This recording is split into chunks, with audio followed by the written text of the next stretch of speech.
Հարգելի հայրենակիցներ, երեք հետքի մեր գործընկերները հրապարակել էին մի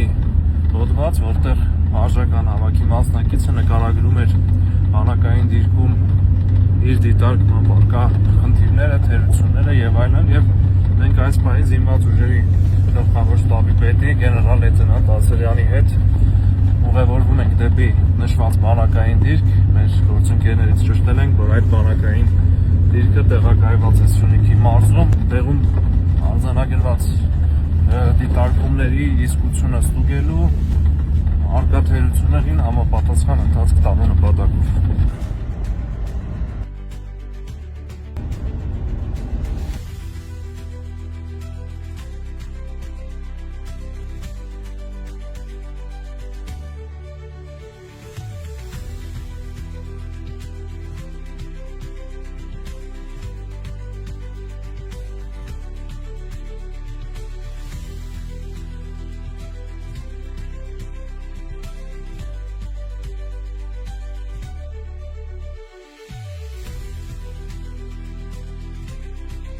Մենք հարգելի հայրենակիցներ գլխավոր շտաբի պետի հետ անակնկալայցով եղանք նշված բանակային դիրքում,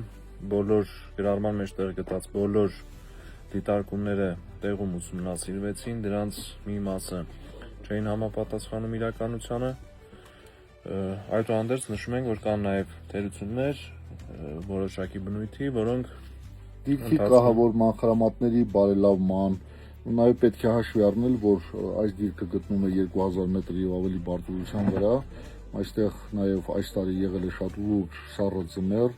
որը կարելի ասած մեր 2.5 ամիս առաջ է, որ ձմեռը հետ է քաշվել, եւ ինժեներական կահավորման աշխատանքները միանշանակ պլանավորված են ու իրականացվելու են։ Կան թերություններ, որոնք այո իրականությանը համապատասխանում են։ Զինամթերքի մասով, որ գրված է ներկայացել են 7.62 մմ ինքնաձիգերով եւ այստեղ միայն 5.45 մմ է, դա իրականության չի համապատասխանում, որովհետեւ փամփուշտի պաշարները ես անձամբ ուսումնասիրել եմ եւ կա 5.45 մմ եւ 7.62 մմ, իսկ ինչ վերաբերում է նռնականետի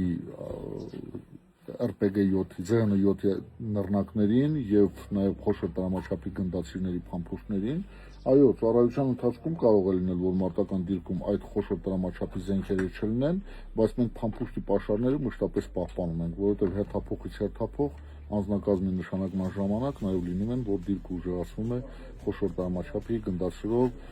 նաեւ լինում են ZN7 նռնականետը, դրա համար դրանք մշտապես ունենալ պետք է։ Ինչ վերաբերում է, որ գտնվում է Ադրբեջանի զինված ուժերի դիրքի անմիջական կարակային խոցման տակ, ցանկացած շփման գծում երկու իրար դեմ դիմաց տեղակայված դիրքերը ըստ զինատեսակների հասանելիության եւ իրենց դիրքը եւ մեր դիրքը միանշանակ գտնվում են կարակային հասանելիության պայմաններում, բայց այդպիսի վիճակ չէ, ինչպես ներկայացված է նյութի մեջ, որ մեր դիրքը գտնվում է Ադրբեջանի զինված ուժերի դիրքի անմիջական կարակային խոցման ներգործության տակ։ Դա այդպիսին չէ ու նաև իրենց դեմ դիմաց տեղակայված դիրքը հսկողություն չունի, նաև գերիշխվածություն չունի մեր դիրքի նկատմամբ։ Այդքան։ Ինչպես նաև թաքստոսների մասով, նաև տեղում արձանագրեցինք թաքստոսների առկայություն, ինչպես նաև նշենք հարգելի հայրենակիցներ, որ իհարկե կային թերություններ եւ դրանք արձանագրված են եւ գլխավոր շտաբի պետի կողմից տրված են համապատասխան հանձնարարականներ, դրանք սահմանված ժամկետում վերացնելու եւ աշխատանքները պատշաճ իրականացնելու նպատակով։ Շնորհակալություն։